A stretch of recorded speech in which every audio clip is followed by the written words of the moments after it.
Hey everybody, this is Charlie from Charlie Cobra Reviews, and just want to say I hope you're having a wonderful day. This is going to be our review for Zack Snyder's The Justice League, or pretty much what everybody's been calling the Snyder Cut. If you like the video, make sure to click that like button and subscribe to our channel for our latest reviews, and click on the notification button so you can be notified about our latest videos. Now to the review.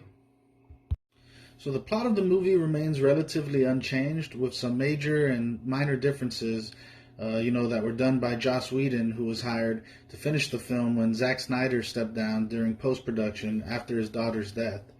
The changes were that the movie was originally supposed to be a darker tone, had a little bit less humor, and with this one it's significantly longer, with a runtime coming in at a little over 4 hours.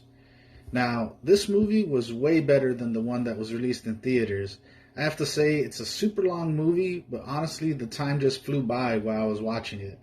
I also broke it up into two-hour halves, but another way would be to break it up into 6 parts like it has been segmented into in the movie already, where it has 5 chapters or parts and an epilogue.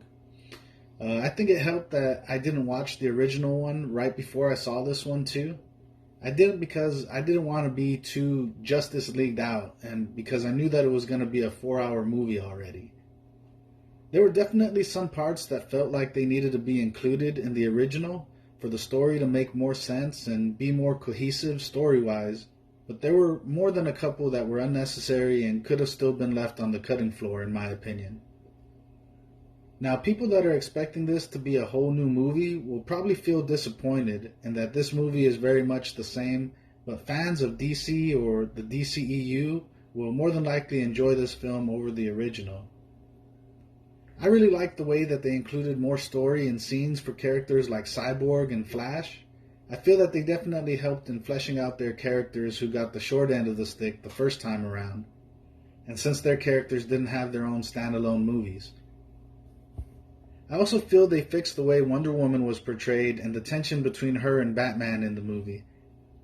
I know I could bring up more points here in this part of the review, and although the movie was released in 2017 and most people have seen it already, I don't want to spoil it for those who might not have seen it and their first time is going to be this version.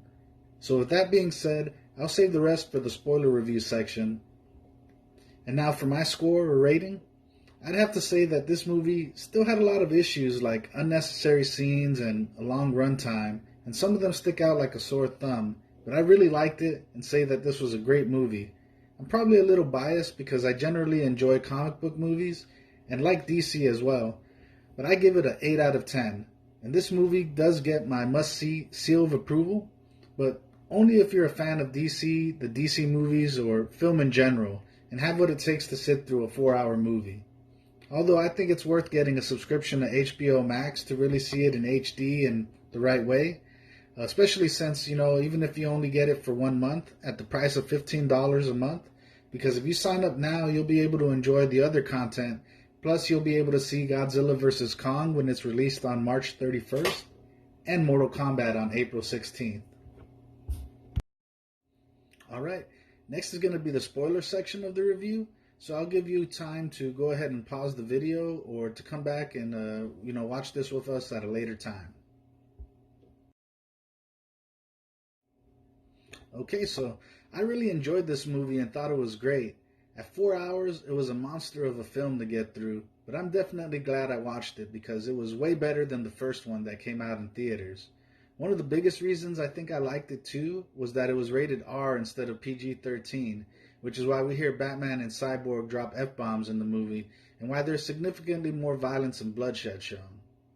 The beginning was also different and had a different feel to it right away because in the original it had the memorial for Superman, and in this one it doesn't really.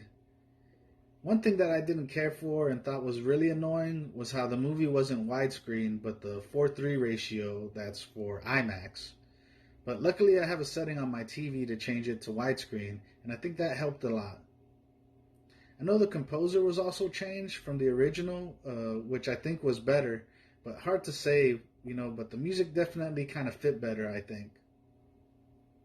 A big change was how the movie felt like it had less humor and really felt darker in tone.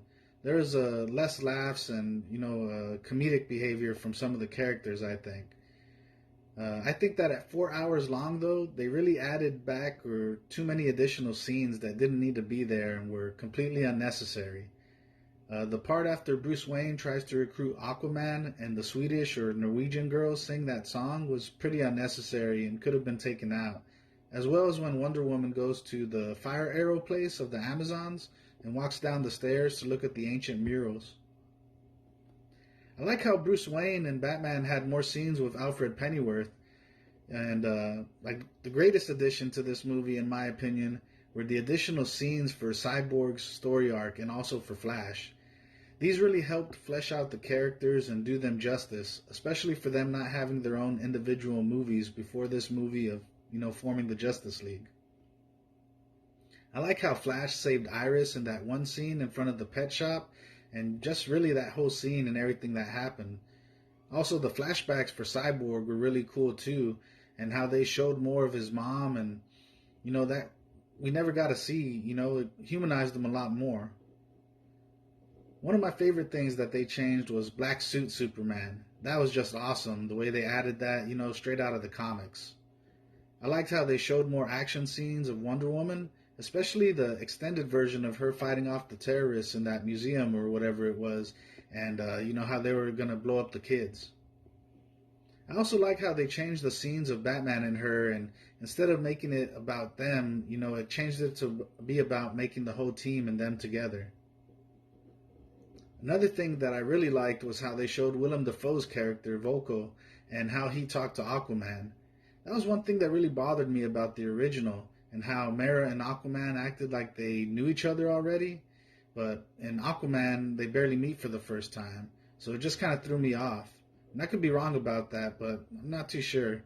It also bothered me how, he knew how to go to Atlantis right when Steppenwolf was about to attack.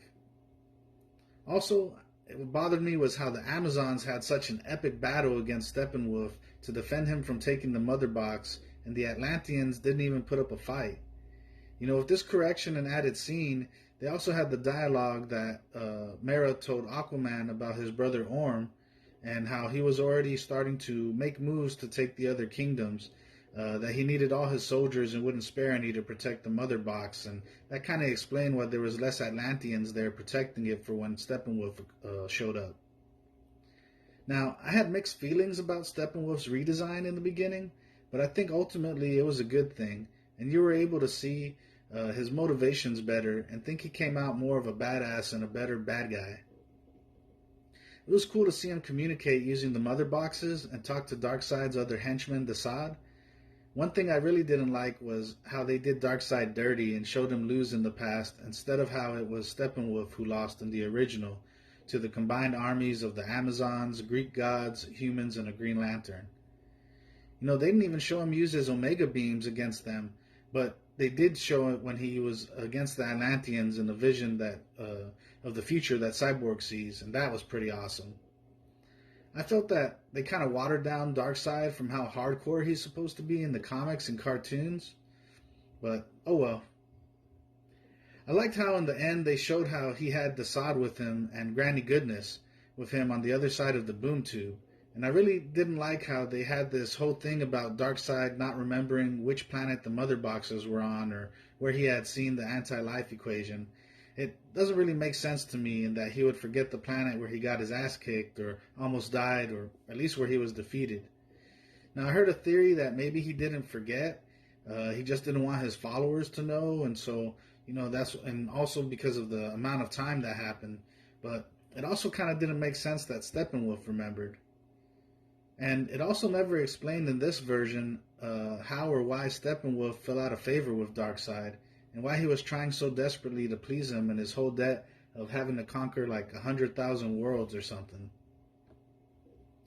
I think that this movie could have been cut down to 3 hours and been just as good, and I think that 4 hours was, way over too much.